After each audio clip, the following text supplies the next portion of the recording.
Martine Ritt, bonjour. Bonjour Blanche. Je suis très contente de pouvoir m'entretenir avec vous pour fêter ce qui est un véritable événement éditorial, la publication de ces 2 volumes Femmes et littérature, une histoire culturelle, en 2 tomes dans la collection Folio Essai inédit. Et puis, je rappelle la parution dans ma collection Folio Classique au même moment d'une série que j'ai intitulée Chefs-d'œuvre de femmes, dont les couvertures sont nouvelles et ont été confiées à une illustratrice pour remettre en avant ces grandes femmes de la littérature, donc comme une illustration de votre ouvrage collectif. Alors cet ouvrage Femmes et littérature, votre ambition que vous avez dirigée était de montrer l'apport des femmes à la littérature depuis 9 siècles. L'apport des femmes, il s'agissait de rappeler les succès, bien entendu, mais surtout les difficultés considérables, écrivez-vous en préface, que les femmes ont rencontrées pour être reconnues par la critique, associées aux institutions littéraires, intégrées à un discours portant sur le passé de la littérature. Car une histoire culturelle des femmes et de la littérature, c'est d'abord et surtout une histoire d'empêchement. Vous analysez l'ensemble des obstacles auxquels ont dû s'affronter ces auteurs parce qu'elles étaient des femmes qui voulaient écrire, c'est-à-dire comment la différence des sexes joue dans le champ littéraire, un champ où on ne l'attendrait pas forcément si on a cette idée un peu romantique des choses, que l'art doit être éthéré, asexué et au-dessus de toutes ces contingences. Cela ne veut pas dire pour autant qu'il faille lire les œuvres des femmes à la lumière de leur genre. Ce n'est pas parce que les femmes ont dû dépasser des déterminismes et des obstacles que leur œuvre doit être réduite à cela. Car toute femme qui écrit n'est pas une femme qui se pense comme une femme qui écrit. Il me semble que c'est dans cette tension entre regard sur les femmes et regard des femmes elles-mêmes que vous avez dû jouer. Oui, alors je pense que c'est un bon point de départ, en effet. Nous avons, je pense, individuellement et collectivement, la petite équipe qui a travaillé sur cette question des femmes en littérature, à la fois évidente et en réalité passablement compliquée, a buté presque immédiatement sur la question de l'empêchement, sur la question des attaques. Moi-même, j'ai essentiellement travaillé en dehors de la couverture d'ensemble sur le 19e siècle, et j'avais un peu pour parti pris au départ de ne pas commencer à faire une sorte de pense-bête de toutes les attaques misogynes contre les femmes auteurs, et force a pourtant été de constater qu'elles étaient si profondément là, si viscéralement là, même ai-je envie de dire, qu'il fallait la penser. Ces questions d'empêchement reviennent sous des formes au total assez voisines d'un siècle à l'autre, depuis le Moyen-Âge, bien entendu, avec toutes ces questions de clercs, etc., mais encore au 19e et au 20e siècle. Et donc là, en effet, c'est une première chose qu'on peut souligner. La deuxième, c'est effectivement cette question de savoir comment on pense correctement le sexe de l'auteur avec ou sans ou de l'auteur, l'autrice, puisque on sait aussi, il y a eu toutes sortes de termes utilisés pour désigner les femmes en littérature. Alors comment est-ce qu'on la pense? Je pense que, justement, vous l'avez dit, il n'y a pas de réponse simple, parce que on voit au fil des siècles toutes sortes de positionnements. En réalité, un vrai spectre de positionnement, depuis celle qui se déclare absolument femme et qui va écrire en tant que appartenant à ce sexe deuxième, pour reprendre une formule de Beauvoir, et celle qui va dire ça n'a absolument aucune importance, ce sera la position de Germaine de Staël et de George Sand par exemple, et celles-là vont dire ça n'a aucune importance, moi j'écris. Et après, aussi la position de Monique Wittig. Et ce sera plus tard. Alors après, au moment où on arrive au XXe siècle, effectivement, il y a toutes sortes de contestations. Il y a celles qui disent il y a l'écriture féminine, puis d'autres qui évidemment insistent sur le fait qu'il y aura une sorte de neutralité de l'écriture. C'est d'ailleurs aussi, et pour tirer les choses du côté du XXe siècle, ce qu'affirmera Marguerite Yourcenar, par exemple. Et donc là, je pense que, de mon point de vue, c'est intéressant de montrer que ce sont toutes sortes de positionnements, mais ces positionnements montrent la singularité de la position des femmes en littérature, puisque évidemment au masculin, il n'y a pas de spectre de la position à l'égard de la masculinité ou de la virilité, évidemment pas. Parce que la littérature est pensée comme un objet masculin, et donc la question du sexe de l'auteur n'importe pas, oui. Alors, globalement. Oui. Pour en venir à votre contribution sur le 19e siècle, précisément, vous rappelez que le 19e siècle est l'âge d'or du privé. C'est un siècle qui apparaît essentiellement placé, dites-vous, sous le signe de la différence des sexes, et ce qu'elle implique, à savoir l'exercice d'une domination réelle et symbolique des hommes sur les femmes. Et c'est tout à fait ce que rappelle Michel Perrault, en affirmant que la difficulté d'écrire l'histoire des femmes tient à l'effacement des traces, publiques comme privées. Le chercheur fait face à un déficit dans l'enregistrement des sources et dans leur conservation, quand il s'agit des femmes. Ce qui s'explique par le fait très élémentaire que le 19e siècle a clairement distingué les sphères publiques et privées. La sphère publique pour les hommes, c'est-à-dire l'extérieur, l'activité et des activités qui laissent des traces, notamment écrites, tandis que les femmes étaient renvoyées, comme on sait, à l'espace intérieur de l'intime, de la maternité, et donc laissant très peu de traces, sinon privées. Michel Perrault a cette belle expression « les archives publiques taisent les femmes ». Il me semble que cela a dû être une difficulté, mais aussi un enjeu dans vos recherches collectives. Vous avez certainement voulu sortir les femmes de ce silence de l'histoire. Oui, absolument. Et là, nous avons été très heureuses de suivre les traces désormais anciennes, d'ailleurs, et sur un temps considérable de Michel Perrault et des historiennes qui ont travaillé sur ces questions.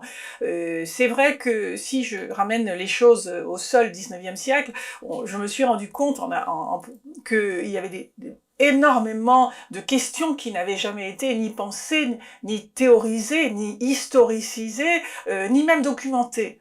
Je pense à la question des femmes et le théâtre, par exemple. Là, on a une sorte de vide considérable. Heureusement, il y a une collègue qui avait fait une liste de toutes les pièces publiées par les femmes pendant le 19e siècle. Ça a été très très précieux, naturellement, mais dans l'ensemble, on voit bien que culturellement, il y a des trous, parce que il y a une sorte de discours qui passe un peu à la façon d'un rouleau compresseur, au sens où, bon, elles sont écartées, de temps en temps, on prend une ou autre figure particulièrement jugée particulièrement intéressante et donc connue, et les autres sont effectivement, passent à la trappe, et il est assez difficile après ça de dire, regardez, l'œuvre est excellente, parce que personne n'en a jamais entendu parler, et que même le nom de l'auteur n'est pas connu.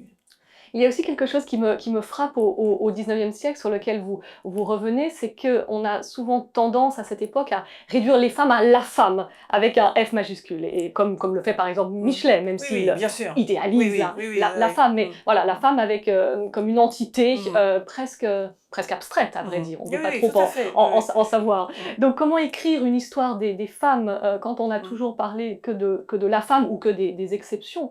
Il me semble que vous, et c'est très frappant dans ces deux volumes, vous voulez les montrer dans leur diversité et dans leur singularité et dans leur individualité. Alors tout à fait, parce que justement, sinon on tombe sur un travers qui s'observe partout et qui est une question, à mon sens, absolument centrale, c'est-à-dire que la difficulté, c'est de ne pas arriver à dire, voilà, on les met ensemble, il y a des caractéristiques communes, elles s'occupent toutes de conditions féminines, etc. La réalité montre que, bien entendu, la diversité est considérable, que là aussi, on retrouve un spectre de positionnement qui sont à la fois politique et, je dirais, positionnement éthique en matière de littérature, et donc il y a une énorme diversité, et cette diversité, elle doit être rendue. On ne peut pas ramener, évidemment, ni le romantisme, ni le réalisme, pour autant d'ailleurs que ces catégories conviennent au féminin, ce qui est une question complexe aussi, mais évidemment, il n'est pas question de les mettre ensemble. Et j'anticipe peut-être ce qui pourrait être une sorte de conclusion, à savoir que nous avons fait un geste et nous y tenons beaucoup, et j'insiste sur le fait que ce que j'exprime ici est, je pense, j'espère, collectivement partagé par mes collègues, nous tenons beaucoup à ce que ce ne soit qu'une première étape, c'est-à-dire que ce n'est pas une nouvelle façon de les enfermer encore une fois dans leur identité sexuée. C'est une manière de poser un objet qui dit la suite, c'est une littérature, l'histoire de la littérature française et de langue française qui synthétise depuis le Moyen-Âge jusqu'à aujourd'hui des pratiques à la fois communes et différentes sur la littérature. Tout à fait, on va y revenir bien sûr entendu, beaucoup plus longuement, c'est fondamental. Une autre chose aussi que vous pratiquez dans cet ouvrage, c'est vous montrer que la partition genrée des espaces privés, espaces publics, se traduit en termes de genre littéraire. Les femmes, on le sait, ont longtemps été renvoyées au genre littéraire de l'intime, que sont la correspondance, ce que l'on pratique dans sa chambre, dans son cabinet, on écrit à ses amis, le journal intime, bien sûr, jardin secret des femmes, qui a toujours été vu comme un lieu dont il faut se méfier. Les contes pour enfants, avec Madame d'Aulnoy, avec la comtesse de Ségur, plus généralement la littérature jeunesse, sur laquelle vous revenez dans votre partie sur le 19e. Donc les femmes toujours renvoyées au pôle maternel. Là, il m'a semblé qu'il s'agissait pour vous toutes, de déconfiner les femmes, pour employer un mot d'actualité, de les faire sortir de leur chambre, de les désenclaver, montrer qu'elles ne sont pas limitées au genre de l'intime. Mais je dirais qu'il me semble qu'il y a eu deux mouvements. Montrer qu'elles ne sont pas limitées au genre de l'intime et montrer à quel point le discours critique qui les a enfermées dans le discours de l'intime a été efficace. Parce que là, on peut revenir à certaines choses que dit Bourdieu sur les effets de domination. Ils sont d'autant plus efficaces qu'ils ne sont pas perceptibles. Et je pense que l'association des femmes et du roman, par exemple, est une chose tout à fait significative. On a dit et répété que le roman était par excellence un genre féminin. On l'a dit à la fin du XVIIe siècle. Et ça c'est véritablement, cet énoncé, c'est en quelque sorte figé, et on l'a répété contre toute évidence pour le XVIIIe et le XIXe siècle, contre toute évidence en termes de chiffres, puisqu'évidemment les grands romanciers dès le XVIIIe siècle sont des hommes. Et donc là, on voit l'efficacité d'un discours qui, au fond, assoit quelques évidences, en réalité des préjugés, qui disent les femmes ont de l'imagination, si elles sont quelque chose, elles sont romanesques, voilà. Et donc les voilà embarquées pour la fiction. Elles ont du temps pour rêver. Oui, elles ont aussi du temps pour rêver, etc. Donc tout ça convient parfaitement. Et ce qui est incroyable, c'est de voir l'efficacité, malgré tout, de ce préjugé. D'un autre côté, il est vrai, et vous le disiez à l'instant, nous avons eu le souci de dire, attendez, il y en a dans tous les genres. Elles ont été essayistes, elles ont été historiennes. Et c'est là que, évidemment, le choix, qui est un choix de l'éditeur, Éric Vigne, choix, à mon sens, très judicieux, de faire une histoire culturelle, et non pas une histoire, au fond, qui aurait été un peu, qui se limiterait à la production littéraire. Nous avons été, là, très soucieux de dire, il y a une vraie sociologie de la littérature, comment est-ce que ça s'organise, qui fait quoi, à quel moment, quels sont les prix, quelles sont les institutions, quel est le rôle des salons, des cénacles, etc. Ça, c'est utile justement pour désenclaver et pour dire, regardez, en réalité, elles sont partout. Elles sont partout, de façon minoritaire dans la poésie, au théâtre par exemple. Et là, on retrouve l'efficacité du préjugé sur l'imagination. Oui. Je rappelle que vous avez publié donc la pièce de théâtre de Georges Sand, Gabriel, et ça c'était vraiment tout à fait une nouveauté, et je vous remercie de me l'avoir confié pour la collection Folio Théâtre. Vous pouvez peut-être nous en dire deux mots, parce que c'est tout à fait exceptionnel, unique cette pièce, que peu connaissent, et qu'elle a eu beaucoup de peine à faire exister, et qu'elle n'a pas pu faire monter. Et qu'à la fin, elle n'a pas fait monter. C'est en effet une histoire qui se passe dans un temps de fantaisie, et dans une Italie, un peu de fantaisie aussi, essentiellement à Rome en l'occurrence, et qui raconte l'histoire d'une jeune femme qui est élevée comme un garçon et qui découvre, au moment où les effets de maturité vont faire valoir la question de l'héritage ou pas, l'héritage du titre, l'héritage du nom, l'héritage de la fortune, si elle choisit d'être une femme et dans ce cas d'être enfermée en vitesse dans un couvent, ou de vivre en homme, avec évidemment la liberté que cela suppose. Et cette pièce de théâtre va montrer très habilement comment, au fond, aucun des choix n'est satisfaisant. Aucun des choix n'est satisfaisant quand on est une femme et qu'on a connu la liberté de l'homme. Et je pense que Georges Sand, et pour résumer très vite, évidemment, une chose beaucoup plus compliquée, mais elle est peut-être essentiellement sensible à la liberté du masculin. la liberté déjà donnée par le costume, hein, très sensible aussi aux questions de costume. Elle-même, elle dit qu'elle s'habille en écolier, c'est-à-dire qu'elle a couru la campagne quand elle était enfant et qu'elle était en pantalon. Et donc, il y a la liberté de costume, il y a la liberté de mouvement, enfin, littéralement, puis la liberté de penser, la liberté de voyager, etc., qui se fait entendre avec une force particulière dans cette pièce de théâtre. Alors venons-en à une opposition Oui. que vous avez soulignée, sur laquelle j'aimerais revenir. Le romantisme vu comme féminin, y compris les auteurs masculins d'ailleurs, qui étaient traités de femmelettes, et à l'opposé le réalisme qui est viril, le réalisme à la Zola, le réalisme de l'écrivain qui va sur le terrain, qui interroge peut-être déjà sociologue avant l'heure, parce que les femmes ne seraient pas dans le réel, et donc ne pourraient pas en dire quoi que ce soit. Elle est très condamnée à l'idéalisme, à inventer, à rêver et au sentimentalisme. Et donc on les a beaucoup réduites à une littérature amoureuse. Alors qu'en est-il de ces romans de femmes? Il me semble que c'est une distinction qui est toujours reconduite, vous l'avez un peu dit. Oui, absolument. Aujourd'hui, roman d'hommes, roman de femmes. Oui, voilà. Mais pour revenir donc à cette opposition romantisme-réalisme, je pense qu'elle est très intéressante parce qu'en réalité, elle peut être reconduite pour toutes les catégories traditionnelles de l'histoire littéraire. Après tout, nous avons été élevés dans un discours sur l'histoire littéraire que nous avons introjecté sans l'interroger, bien entendu, sans le genrer, bien évidemment. Et donc, il nous a paru que, voilà, le romantisme était en effet le temps de l'effusion, de la sentimentalité, du rêve, des larmes, etc. Et que après, il y avait cette sorte de, faut-il dire aurore, je ne sais pas, mais en tout cas, autre chose de plus sérieux, de plus scientifique. Et on se rend compte que, moi, ce qui m'intéresse dans cette opposition, c'est que, justement, ça a été immédiatement reconduit sur un modèle que Françoise Héritier appelle la valence différentielle des sexes. C'est-à-dire qu'on a féminisé les romantiques en disant mais ils sont tout juste bons à pleurnicher, donc Lamartine est une femmelette, et ça c'est Flaubert qui le dit. Et Zola le dit aussi, d'ailleurs. Donc les romantiques, bon ben tant pis pour eux, on est passé à autre chose, et j'aime beaucoup cette expression tout de même assez étonnante de Zola quand il parle de la virilité du vrai. Donc comme si le réel pouvait être confisqué au profit du masculin, et que seul le masculin pouvait l'énoncer, le nommer, le mettre en forme, etc. Et alors là, on n'est plus du tout, vous le voyez, et les contradictions sont multiples dans le roman genre féminin, évidemment, parce que heureusement il y a le réalisme, et donc de nouveau on mesure bien à quel point cette sorte de bicatégorisation masculin-féminin, non seulement elle se retrouve partout en littérature, ce que je pense notre travail fait voir particulièrement bien, beaucoup mieux en tout cas que l'histoire traditionnelle, mais en plus de ça, elle crée une hiérarchie, immédiatement.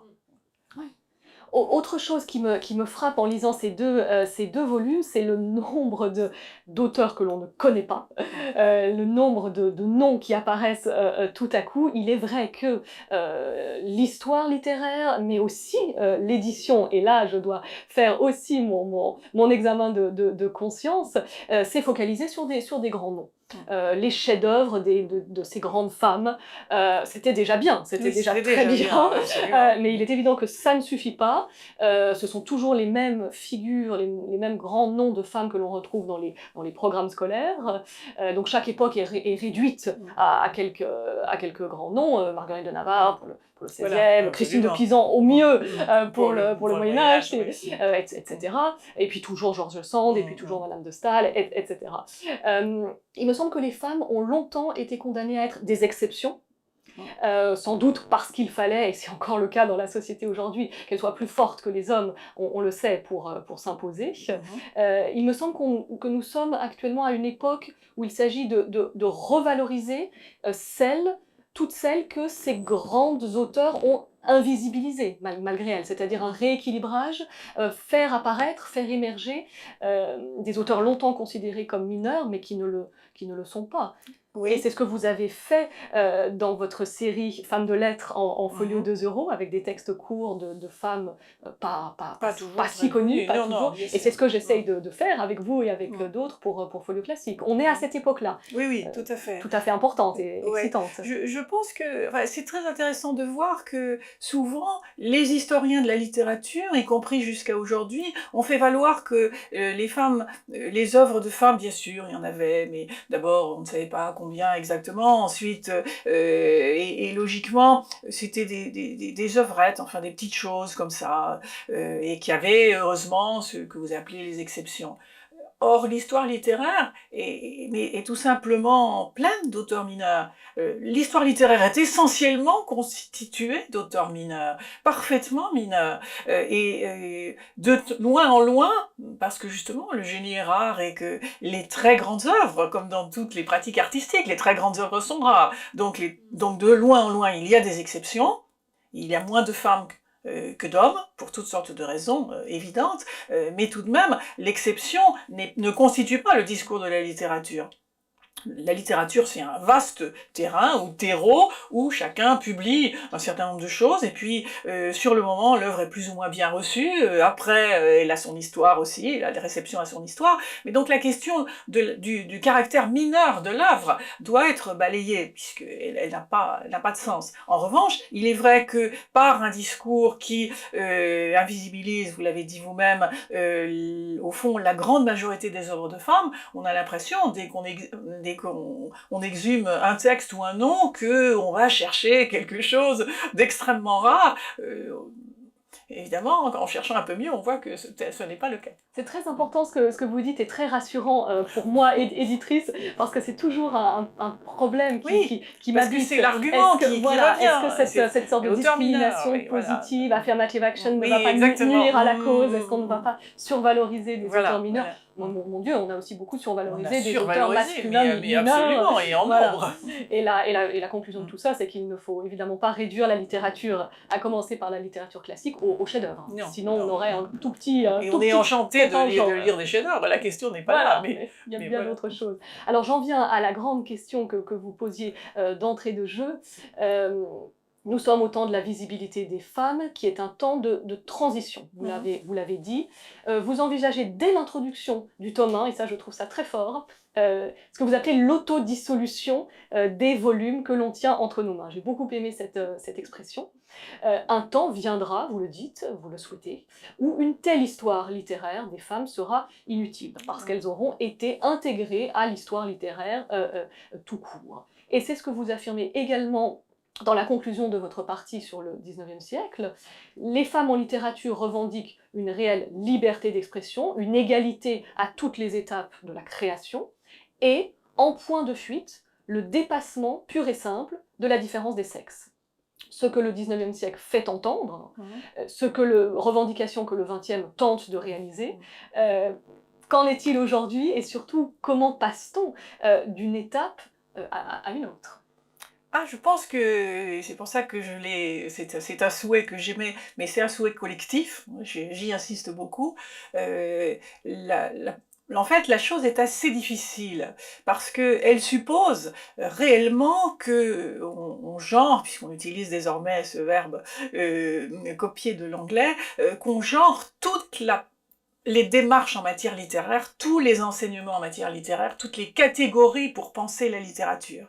Et c'est là que je pense qu'on attend, on souhaite, et après tout, en littérature comme dans d'autres domaines, notamment artistiques, une sorte de révolution herméneutique. C'est-à-dire qu'il n'est plus question d'entendre qu'on a une sorte de discours général, et qu'ensuite, eh bien voilà, en regardant bien de temps en temps, et encore, si vraiment on est intéressé par ces questions, on trouve quelques œuvres de femmes. En réalité, il faut penser qu'il y a des hommes et des femmes en littérature, comme dans la vie, et donc à tout moment, on doit se dire, est-ce qu'on est au masculin ou au féminin? Question très compliquée, évidemment, faut-il à tout prix maintenir cette différence? Je pense que tout ça doit faire débat, c'est aussi l'intérêt de ce geste, c'est-à-dire qu'il n'y a pas de réponse simple, il faut continuer de débattre, Mais idéalement, je souhaiterais tout de même qu'il y ait une attention portée à la nécessité de dire à chaque étape le romantisme, où sont les femmes, est-ce que c'est une catégorie qui convient aux femmes, puisque l'histoire littéraire a été conçue avec des catégories qui conviennent aux œuvres masculines. Dans certains cas, elles conviennent aussi aux œuvres féminines, peut-être pas toujours, peut-être pas systématiquement, et donc je pense qu'il y a une sorte de révision générale des pratiques littéraires et de leur enseignement, entre autres choses aussi, qui est nécessaire. Et ensuite de l'édition. Là, il y a beaucoup de travail à faire que nous faisons ensemble. Il faut rendre ces textes accessibles. Oui, ça c'est le point de départ. C'est le point de départ. Et il me semble qu'ensuite, finalement, c'est le lecteur qui jugera. Et cette hiérarchie majeure-mineure, nous verrons dans les... Ça, on l'a fait sauter. En revanche, et bien sûr, vous, comme éditrice, vous le savez beaucoup mieux que moi encore, et après, il y a des effets de goût, c'est-à-dire on peut préférer tel texte à tel texte, évidemment. On peut aussi trouver que, tout de même, on n'a pas perdu non plus, on n'a pas fait passer à la trappe la question de la valeur. Il y a des choses qui paraissent beaucoup plus intéressantes que d'autres. Ça, c'est dans l'ordre des choses. Mais je pense que faire entendre de manière un peu plus ouverte les textes qui ont été publiés, pour montrer à la fois justement ce jeu de ressemblance et de différence qui est continu, ça c'est tout à fait judicieux. Et faire entendre les textes qui ne sont pas uniquement des romans. Je pense à Madame de Staël en Pléiade ne sont réunis pour le moment que ces romans. Voilà. Je vais publier en folio classique 10 années d'exil, qui est un texte extrêmement important. Autobiographique. Pour le moment, en Pléiade, Virginia Woolf, ce ne sont que ces romans. J'ai publié Un lieu à soi, qui est l'essai majeur. Voilà. Là aussi, il y a ce travail. Tout à fait. Les femmes ont été d'excellentes historiennes. Il faut rééditer le commentaire sur la Révolution de 48 de Marie Dagout, par exemple, et un tas d'autres textes. Parce que là aussi, vous voyez que c'est vraiment les lunettes romans qui bouchent un peu la vue et qui font dire ah ben on va publier les romans. Alors venons-en à la dernière question qu'on ne traitera pas en détail parce que c'est très complexe. Le XXIe siècle sera-t-il non celui non plus de la différence des sexes, mais de leur indifférenciation? Le genre est-il destiné à ne plus être une question, mais simplement une donnée biologique, une construction sociale, et non plus un problème? Ou bien, selon vous, y aura-t-il toujours des écritures féminines, des écritures masculines? Très grosse question que celle de l'écriture féminine. Très compliquée. Très complexe. À entendre la question, je me rappelle du pessimisme de Françoise Héritier à la fin de sa vie, quand elle disait « Je crois qu'on ne va jamais se débarrasser de la différence ». On peut souhaiter, et évidemment, si justement, utilisant même le terme de genre, on peut espérer une sorte de dessiner, une sorte de point de fuite qui serait qu'au fond, ça n'importe plus. On comprend bien que la situation est très complexe, qu'elle est à la fois sociale et politique.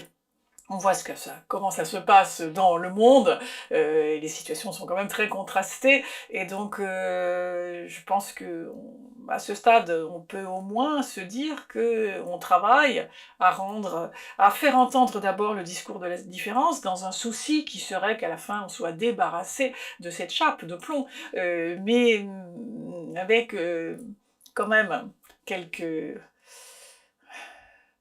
hésitations, non pas à s'engager dans ce mouvement, mais à rêver que ce soit possible. Avant de s'en débarrasser, il faut le faire exister, il faut le montrer. Absolument. Et c'est à cela que s'emploie avec énormément de réussite vos deux volumes, Femmes et littérature, qu'il faut lire, Femmes et littérature, une histoire culturelle, en folio essai. Et je vous remercie beaucoup, Martine Rive. Merci à vous, Blanche.